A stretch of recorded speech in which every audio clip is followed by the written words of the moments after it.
शदीद मशहूर हुए हैं, लोगों ने बड़े शौक़ से देखा है इसको, शेयर किया। इसमें वही जो चीज़ बिल्डअप हो रही थी और जिसका डर भी था, वो मोमेंट आया जहाँ हम सिद्रा को लेके, एक बच्ची को, हम उसको उसकी सेफ्टी को लेके कंसर्न है कि भाई ये कज़न क्या कर रहा है, और ये जब पता नहीं लगती है बच्ची तो माँ सुनती नहीं है, और जब उसकी चची पूछ रही है कि भाई तुम्हें हरास करता है ज़ीशान, तो वो पता नहीं पाती, पता भी नहीं सकती, डरी हुई भी है, सुन भी कोई नहीं रहा। तो बड़ी ऑड सिचुएशन में, और फिर वो घर में एक ऐसा मोमेंट क्रिएट किया राइटर ने कि वो बच्ची भी अकेली है और वो लड़का भी उस वक्त अकेला उस घर में मौजूद है और कोई बड़ा नहीं है। सो द परफेक्ट उसको एक अपॉर्चुनिटी मिल गई। और मैं तो दिल ऐसे धड़का जब पता चला ना कि दावत पे जाना है, इसको बुखार है, मैं कहा हाय कुछ बुरा ना हो जाए। और फिर फैमिली चली गई, चाचू भी वहाँ आ गए, दोनों बच्चे घर में अकेले हैं, नौकरानी है जिसको तो उसने काम वाली को तो हटा दिया। अब यहाँ मैंने एक इतना बड़ा हीरो मोमेंट देखा मुकर्रम, कि जो हम लोग बड़े बड़े ड्रामों में भी देखते हैं, दानिश तैमूर के भी देखते हैं, और भी हमारे हीरोज़ जो हैं बड़े बड़े उनके हीरो मोमेंट्स होते हैं। लड़की हमेशा हीरोइन को बचाने जा रहे होते हैं, गए उसको जालिम से बचाया, सही टाइम पे आ गए, दुल्हन गई, हीरोइन पीछे छुप गई, तो एक हीरो मोमेंट हम देखते हैं ड्रामों में। लेकिन this was another level of hero moment, जहाँ एक चचा जो है अपनी नीस को बचाने के लिए भागा, अपनी हीरोइन को नहीं, बच्ची को। बहुत प्यारा सीन था, और कोई ज़्यादा ड्रामा करके, एग्जैजरेट करके भी नहीं पिक्चराइज किया, कोई फजूल म्यूज़िक नहीं चल रहे थे, ये वो उसको बिल्डअप करके, नहीं, बस सिंपल कि वो कैसे भागा सबके सामने से, और सब देख रहे हैं। तेज़ी से गाड़ी चलाते हुए गया, जब वहाँ पहुँचा है और देखा है कि बच्ची अभी कमरे से अपने आप को बचाते हुए निकली है, और ज़ीशान के हाथ में दुपट्टा है। अच्छा, ये माशाल्लाह, मैं फिर वही कहती हूँ, देखिए हमारा क्यों मंटो को देख के दुख होता है, जो वहाँ गालियाँ हैं, जो कभी सिचुएशन है, अच्छा नहीं लगता। आप ये ड्रामा देखो, इसमें इतनी बोल्ड बात हो रही है और कितनी तमीज़ के साथ हो रही है। जो हमारा कल्चर और हमारा ओल्ड ड्रामा ऐसे ही होते थे, बड़ी बड़ी चीज़ों पे बात करते थे, लेकिन इतनी तमीज़ से कि समझ भी आए और स्क्रीन पे वो लफ्ज़ अदा भी ना कर रहे हों, और सब आपको समझ आ जाए कि क्या हो रहा है। तो वो जो ज़ीशान ने उसका दुपट्टा उठाया हुआ है ना, उससे सब समझ आ जाती है कि ये इसके साथ बदतमीज़ी करना चाहता था। और फिर से दुपट्टा एकदम फेंका, क्योंकि अगर चाचू ने दुपट्टा देख लिया उसके हाथ में, तब तो प्रूव हो गया कि व्हाट वाज ही आफ्टर। तो वो मुझे डायरेक्टर का बहुत स्मार्ट मूव लगा कि हाथ में उसके दुपट्टा दे दिया, और उसके बाद जो मारा है इसने, ओहो, ज़ीशान को जो वो एक थप्पड़ था, आपको, मुझे लगा जैसे मेरा भी हाथ उठा, मैंने भी इस बच्चे को मारा है। आई फेल्ट दैट, वो जो एंगर और उस थप्पड़ से एक सुकून मिलना, वो दोनों चीज़ें मैंने फील की। स्ट्रेंज नहीं, कैस का गुस्सा और कैस का गुस्सा निकालना। फिर वो लड़का भागा, और उसके बाद जब वो चची से फिर टकराया, एंड शी वाज राइट। अभी तक ये सब चीज़ों के बारे में राइट है। एक आइकॉनिक लाइन थी, क्या, कौन सी? जो चचा बोलता है, क्या, कौन सी वाली बताओ? वही तो सारी हीरो मूवमेंट थी। बोले, याद करो, लाइन बताए ना कि तुम्हारा चाचू अभी है।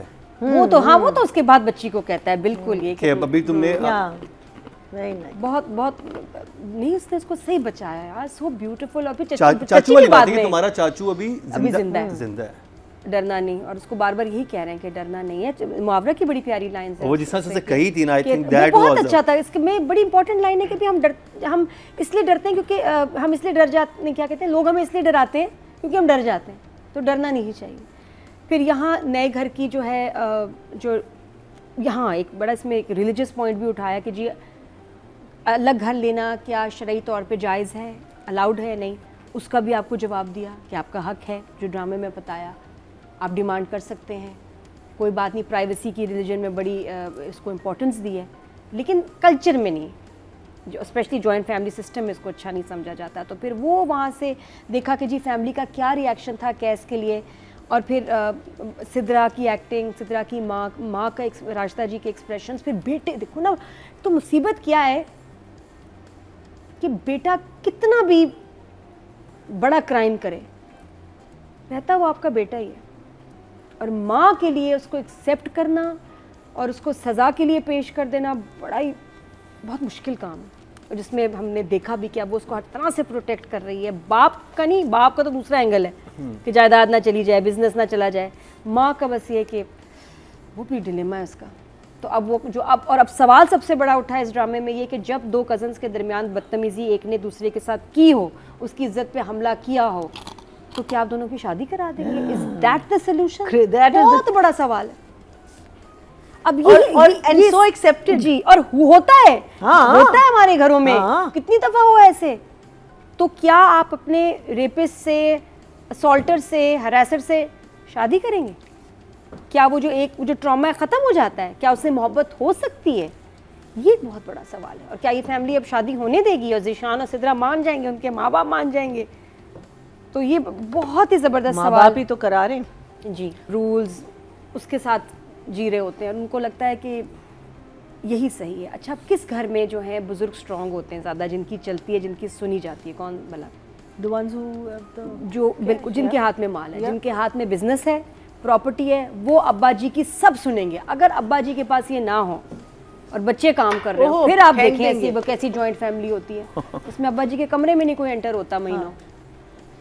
तो यहाँ एज जो जावेद शेख को और उनकी बेगम को वो ये कि सारा बिजनेस अब्बा ने अपने हाथ में रखा हुआ है, बड़े इंटेलिजेंट बहुत सही किया है। No so a lot of business families They do that's that. How they control their ऐसे ही कंट्रोल होता है, बिल्कुल। और इसीलिए और ऐसे आप एक करके भी रखेंगे। अब कैस को परवाह नहीं, उसको लालच नहीं है, इसलिए वो अपनी खुशी और पीस ऑफ माइंड के लिए अलग होना चाहता है, और also because of his job. तो ये ड्रामा इतना खूबसूरत लिखा हुआ है, डायरेक्शन हर लिहाज से परफेक्ट। मतलब कहीं आप ढूंढना भी चाहें तो आपको फ्लॉज किसी सीन में नज़र नहीं आते, थोड़े लंबे भी होते हैं तो पता ही नहीं चलता।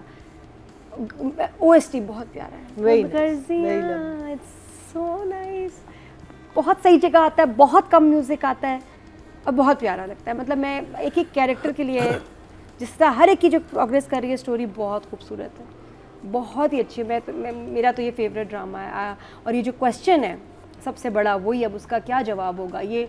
अच्छा, बड़ों के जहन में ना डाल रहे हैं आइडियाज़ के, देखिए अगर आप ऐसे करेंगे बच्चे छोड़ के चले जाएंगे, कोई और बताएगा उनको नहीं समझ आएगी। तो thank you for making such dramas, क्योंकि हमारे बुज़ुर्गों को आप वो बातें बता रहे हैं और वो उनको कॉन्सिक्वेंसेस बता रहे हैं उनके फैसलों के, या पुराने जो वो अपने तरीके अभी भी आज रखे हुए हैं कि उसकी वजह से घर टूट जाएगा। और आप लोग बताते हैं तो शायद उनको ज़्यादा समझ आता है, वैसे हम नहीं बताते तो उनको लगता है सेल्फिश हैं, ये हैं। तो बहुत अच्छी बात है कि ड्रामे के थ्रू आप बड़ों को भी एजुकेट कीजिए कि वक्त बदल गया है और साथ रहने के ये तरीके हैं, और ऐसा बिहेवियर रखें, प्राइवेसी भी दें, उनकी तकलीफ़ को समझें, हर एक को अपना अपना करने दें जिस टाइम। मतलब वो जॉइंट फैमिली है but actually they are 5 families living under one roof. वो जॉइंट फैमिली क्या होता है?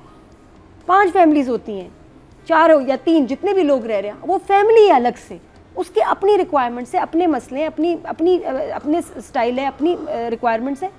एक फैमिली नहीं होती वो अच्छा, 4 फैमिलीज ही साथ रह रही होती। और दोनों जो बहुएं हैं वो दोनों अग्री करती है कि हम अलग अलग रहते तो बहुत बेहतर होता। आगे वो मुझे तो लगता है कि जरूर बंटवारा कराएंगे ही कि अच्छा हमने भी नादिया, मेरा एक सवाल है। कल को इंशाल्लाह आपका बादशाह के बेटे की शादी होगी, तो आपने क्या सोचा हुआ है? यार मैं तो कहती हूँ कीनू की बात करूँ, अजान की, क्योंकि वो बड़ा है। आई थिंक बच्चों को अलग ही रहना चाहिए। मेरे हिसाब से साथ रहने से बहुत दिल ख़राब होते हैं, बहुत सारी बातें, आपका तरीका अलग, आपका सिस्टम अलग, कदर रहती है। वो आएंगे, मिलेंगे आपसे अच्छी तरह, वेरी नाइस। और मुझे लगता है कि अब बुढ़ापे में इतना बिजी हो जाना चाहिए कि मैं कहूँ सॉरी बेटा मैं अभी 1 हफ्ता तो अवेलेबल नहीं, लेट कब आना है? 1 मिनट, मैं बताऊंगी तुम्हें, चेक कर देखो शाम को आया हुआ होगा। बिल्कुल बता दिया तुमने। जितना बिजी रहेंगे ना, बच्चों को आप जो शादीशुदा जो बड़े हो जाएं, थोड़ा सा उनको जरा कहें कि हम बिजी हैं, अच्छा देखते, अरे हमने तो जाना था, बच्चे और पीछे आएंगे। बच्चों को जितना बुलाओ ना तो फिर उतना भागते हैं। उनको यार है ऐसी मेरी फ्रेंड्स, बच्चे पागल हैं, मम्मी टाइम नहीं दे रही, मम्मी कब घर पे मिलेंगे, मम्मी आउट, मम्मी शूटिंग, और वो एक्टर्स हैं सारी, बेटा मेरी तो शूटिंग है, बेटा मेरा तो ये, बच्चे ज़्यादा फिर आते हैं। एंड आई फील कि बच्चों को अलग ही रहना चाहिए। चले तो ये आई फील हाँ बेहतर है, अपने हिसाब से रहे, वरना टेंशन। क्या हुआ, क्या कहा तुमने, उसका मुंह क्यों बना हुआ था, उसने मेरे साथ सही तरह बात नहीं की, तुम्हें क्या हो गया? इतना इज्जत से मिले जब भी मिले, है ना। इज्जत ज़्यादा मुझे तो लगता है कि आप अगर सेपरेट रहते हैं तो there is much more respect and you know ज़्यादा because you know I mean आप कहते तो हैं कि मुझे अम्मा का हो, मुझे अब्बा का हो, लेकिन no one can replace your mother and father, nobody can. And वो दिल से आप नहीं कह रहे होते, And yes, sometimes you do find very very lovely in-laws, no doubt about it. लेकिन वो जो separation में जो वो एक respect expectations रहती आ है, जाती हैं अब जैसे आपको। मेरे भाई हैं, उनकी शादियाँ हुई हुई हैं माशाल्लाह, सब अलग अलग रहते हैं, लेकिन मैं इतनी मेरी भाभीयों में मैं इतनी मोहब्बत देखता हूँ क्योंकि वो उनका होता है, बच्चों में इतनी मोहब्बत है कि हमें जाना है इसी वजह से। हर वीकेंड पर उन्हें वहाँ पहुँचना होता है, भाई हमने साथ उधर गुजारना है, वो अगर लाहौर है तो लाहौर आना है, एक व्हाट्सएप ग्रुप बना हुआ है, उसमें हर वक्त कजन्स आपस में बातें कर रहे होते हैं। और मैं सोचता हूँ कि यही बड़े घर में रह रहे होते तो बहुत शायद ज़्यादा ना होता। शायद ये वाली हाँ, केमिस्ट्री, नहीं, ये वाली दूसरों की मोहब्बत ना मर्जी, होती। दूसरों के मूड्स, हर चीज़ का ख्याल कभी कोई रखना। लड़ाई और होती नहीं सबसे देखी। बड़ा फड्डा जो है ना वो क्या है, वो किचन है। हाँ, सब लड़ाइयाँ किचन पे से शुरू होती हैं, किचन पे ख़त्म होती हैं। बहुत बड़ा इशू है। अलग बनाओ तब भी मसले ख़त्म नहीं होते, तब भी होता है कि इन्होंने क्या बनाया, उन्होंने क्यों बनाया, इस टाइम क्यों आ गया, एनीवे। बट बड़े अच्छे राइटिंग के और नंबर। सिंपल ड्रामा है, जुमले अल्फाज बड़े बड़े ही सादा, और एक्टिंग इज़ अमेजिंग। सो 10 दोनों के लिए। शमून अब्बासी, आप क्या कहेंगे? और मैं एक बात ऐड करता चाहूँ, इसमें बहुत सेंसिटिव चीज़ दिखाई है कि जब एक आप फैमिली में रहते हैं और एक ज़रा अच्छे बैकग्राउंड से आई हुई भाभी हो, ठीक है, और एक ज़रा जैसे एक निगत और रास्ता का है, बच्चों पे कैसा इम्पैक्ट होता है? मैंने एक्चुअली ये चीज़ विटनेस की हुई है अपनी फैमिली में कि ऐसा होता था, देखा है। गिफ्ट्स आते थे, बाकी कजन्स बैठे होते थे, वो देखते थे, उन्हें नहीं अच्छा। मिलता था, और वो बच्चे दिखाते थे कि देखो हमारे पास ये है, और वो दूसरे बच्चे जाके रोके अपने पेरेंट्स के सामने कि अब वो अफोर्ड नहीं कर सकते थे, तो बच्चे और वो एंजॉय करते थे इस बात को कि हम दिखा के खाना कि हमारे पास। हाँ, करते हैं, कितनी बुरी बच्चे तो करते हैं, बच्चों को तो ये होता है कि मेरे पास तो ये है, मैं तो ये खा रहा हूँ, मैं तो ये। अब दूसरा जो इतना वेल ऑफ फैमिली का मेंबर नहीं है, वो नहीं कर और रोज़ अब ये इस दर्द से गुजरना। अच्छा, थोड़ा सा अपनी स्टोरी में सब बड़ी बहन को अब अफसोस हुआ है कि मेरे भाई ने इससे बदतमीजी किया, तो वो अब अच्छी हो गई। That was a lovely scene. हाँ,